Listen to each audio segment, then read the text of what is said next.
Not long ago, I turned 16 and immediately found myself entangled in a challenging situation with my parents regarding a trust fund my grandfather had left me, a detail I discovered only upon reaching adulthood. For much of my childhood, my grandparents were my primary caregivers, as my parents often traveled for work. My father was a PMO manager, and my mother accompanied him on his business trips, which allowed me to enjoy a stable upbringing with my grandparents. While I treasured the bond we shared, their absence during my formative years fostered a feeling of neglect that only deepened when my parents settled back in town to open a bakery but did not invite me to live with them. As a result, I stayed with my grandparents for another year. Upon turning 16, my parents demanded that I hand over my trust fund to support their business, threatening eviction if I refused. Cornered and undervalued, I chose to leave. Now, they unfairly label me as greedy when all I desire is to secure my own future, further deepening the emotional chasm between us. Despite their occasional visits during holidays and birthdays, these interactions felt more like obligations than genuine connections. They often seemed more focused on fulfilling a duty than truly engaging with me, treating our conversations with a formality that felt more appropriate for business associates than a daughter. While my grandparents provided a loving home, the emotional distance from my parents has been profoundly painful. I can't shake the feeling that they could have done more to make me feel valued in their lives. In truth, my grandparents raised me, not my parents. While my parents hold the legal title, I never felt a real connection with them. This disconnection has long been a source of heartache for me, a reality I came to understand through painful revelations. One particularly vivid memory comes from my 10th birthday. After a wonderful celebration, my parents were supposed to stay overnight at my grandparents' house, where I lived at the time. As I was heading to my room, I heard raised voices from my grandfather's office. My curiosity got the better of me, and I eavesdropped. What I heard shattered me. My grandfather was confronting my parents about their neglect. He warned them that their behavior could irreparably harm our relationship and emphasized that they wouldn't always be there, eventually leaving just the three of us.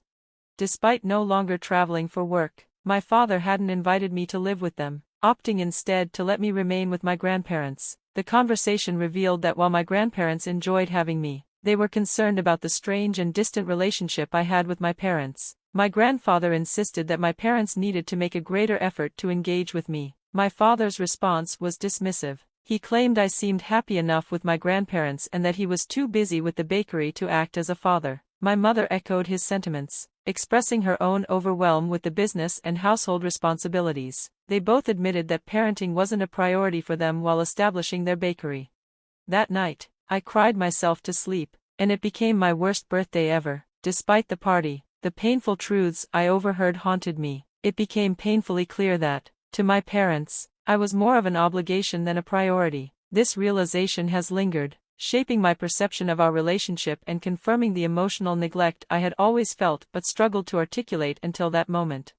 The profound loss of my grandparents during the pandemic, who had been my main support system, left me devastated. My grandfather passed away first, succumbing to complications from diabetes, and just 9 months later, I lost my grandmother. Their deaths plunged me into a deep grief that felt depressive. I spent my days in a fog of sadness, barely existing as I watched TV, slept, and occasionally ate. I felt like a zombie, simply going through the motions of life.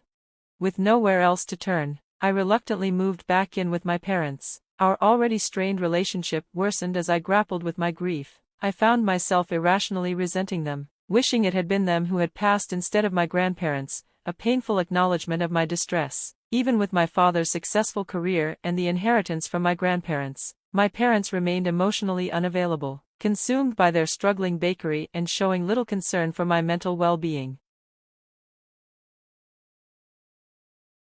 They didn't suggest psychiatric help, which I desperately needed, nor did they attempt to engage with me or understand my suffering. Their indifference deepened my feelings of isolation and abandonment. Living with them felt like an ongoing struggle, each day amplifying my sense of being misunderstood and neglected. The profound disconnect between us made it painfully clear that the only people who had truly cared for me were gone, leaving me trapped in an environment where my well-being seemed to matter least. This atmosphere only fueled my depression and resentment, creating a cycle of sorrow and anger. I often felt invisible to my parents, as if I could disappear, and they wouldn't notice until it was too late. It's upsetting to recount how suffocating and painful it was to live with them. However, That all began to change a couple of years ago when things slowly improved. As I started to heal from my emotional turmoil, I opened up to my friends about my strained relationship with my parents. I braced myself for judgment, but to my relief, they were incredibly supportive. My best friend since kindergarten, Ellie, was especially understanding. Not only did she offer her unwavering support, but she also shared my situation with her parents, who kindly extended an open invitation for help whenever I needed it. Their support became a lifeline that truly meant a lot to me.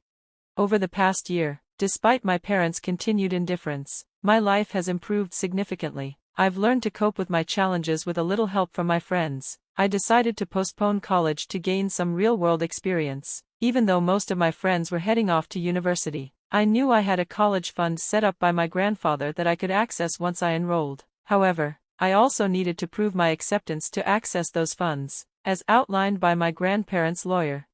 Interestingly, a couple of weeks ago, their lawyer reached out to inform me about an additional trust fund set up by my grandparents that became accessible when I turned 16. This was meant to be a surprise that they would ideally share with me if they were still alive. But unfortunately, the responsibility of delivering the news fell to their lawyer. The revelation came just after my birthday, and in a moment of emotion, I decided to make a social media post expressing my gratitude toward my grandparents for always looking out for me and reflecting on how much I missed them. I thought sharing these feelings online would help me process my grief. However, I quickly regretted making such personal sentiments public. It dawned on me that some emotions are best kept private, as not every feeling needs to be shared with the world. This experience became a poignant reminder of the complex ways we navigate grief and the unexpected consequences of expressing ourselves in the digital age. I should have known better than to overshare, but after posting about my grandparents' trust fund, my parents caught wind of it, likely tipped off by a relative since neither of them is active on social media and I certainly hadn't added them. The very next day, they approached me, an unusual occurrence, as they typically only initiate conversations when it's important to them, often involving money. They began by commenting on how sweet they thought my grandfather's gesture was. Their sudden interest in my post set off alarm bells in my mind. As expected, the conversation soon turned toward their bakery business. They explained they were looking to expand but were short on funds. They suggested that dipping into my trust fund would be a simple solution. They reasoned that they couldn't bring in investors at this time because it wasn't the right moment to sell shares, and they didn't want to risk more of their own money without guaranteed returns. Essentially, they were hoping I would provide financial support without expecting anything in return, essentially a donation to their business venture. I was astounded by their audacity. How could they expect me to simply hand over the money that my grandfather had specifically set aside for my future? They weren't just asking for a small portion. They wanted access to the entire fund to funnel into their business. I firmly told them I would not partake in their plans. If they needed funds, they should seek proper business loans or find investors willing to share the risk. The money from my grandfather was designated for my education and personal growth, not to rescue them from their financial mismanagement. Their frustration mounted as I continued to resist their requests, escalating to a point where my father, visibly annoyed, presented me with an ultimatum: help fund their business or leave the house. This confrontation revealed just how far they were willing to leverage my future for their ambitions, deepening the rift between us and solidifying my resolve to protect my inheritance. My mother coldly informed me that I could either share the funds with them or leave their house, emphasizing that as an adult, they were no longer obligated to support me. The irony of their calling me selfish while they had consistently prioritized themselves over my needs was not lost on me. They framed their ultimatum as a fair choice, reflecting the real-world consequences of my decisions, but I sensed an underlying assumption that I wouldn't be able to manage without them. They couldn't have been more wrong. Despite their minimal involvement in my life, I had grown accustomed to relying on myself, and their latest demand only reinforced my determination. I didn't confront them directly after their ultimatum. Instead, I agreed to think it over, giving myself time to plan my next steps. That night, I quietly decided to leave. I had already discussed my situation with my best friend, Ellie, and her parents, who had become more like family to me than my own. They understood my predicament and offered me a place to stay for as long as I needed. Their support provided the safety net I needed to make a swift exit from my parents' home. Leaving without a word might seem harsh, but to me, it was justified. My parents had never shown me the consideration that would warrant a formal goodbye. They didn't deserve an explanation for my departure because they had never extended me the basic courtesy or care a parent should. Predictably, when they realized I was gone, they were more outraged than concerned. They bombarded me with calls, but it wasn't until the evening that I finally responded. Their questions weren't about my well-being but rather about the trust fund and what I planned to do with it. This response was disappointing but not surprising. I firmly told them I had decided against sharing my inheritance. The money was meant for my future, as my grandfather intended, not to bail them out of their financial irresponsibility. I made it clear that I would not be a charity case. It was a tough but necessary stance to protect my future and maintain my integrity. I had already made it clear to my parents that I wasn't interested in giving them handouts. They had never prioritized me, and now, without my grandparents, I needed to prioritize myself. I was certain my grandparents left me this money specifically to support myself after they passed, and knowing my parents, I decided not to help them financially. That decision was final. Since then, my parents have been stirring up trouble, accusing me of being exceptionally greedy. They've even resorted to bad-mouthing me to our relatives and their friends. I've been inundated with messages labeling me greedy, which has been frustrating and has led me to question my actions. Despite reassurances from Ellie and her parents that I'm doing the right thing, it's tough, and I find myself wishing for an objective perspective to reaffirm that I'm not being unreasonable. The overwhelming support from lovely comments online about my grandparents has been heartwarming, reassuring me that if my grandparents could see this, they would be proud. As for those reaching out to criticize me based solely on my parents' narrative, I realized I shouldn't take their words to heart. These people don't truly know me or my story, they're merely echoing my parents.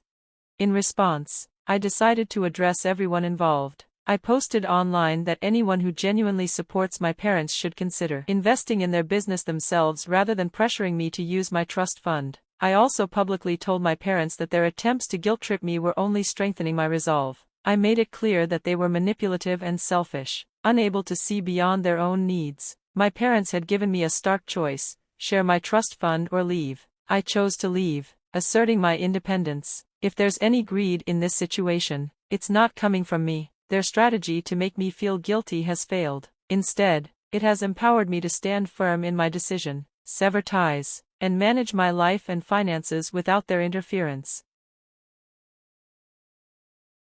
After making my feelings clear and publicly addressing those who criticized me, I decided to turn off my phone. I was done with the drama and had nothing more to add to the conversation. I was confident that those I tagged would relay my message to my parents, giving me a sense of closure as I prepared to move on to the next chapter of my life. It was time to start focusing on finding a job and an apartment. I'm deeply grateful for Ellie and her parents' generosity. They've told me I could stay with them as long as I need to, but I feel it's important to stand on my own 2 feet. I don't want to rely on others indefinitely, not after depending on my grandparents, then briefly on my parents, and now on my friend's family. With the support of my trust fund, I'm in a good position to take care of myself, and I'm optimistic about what lies ahead.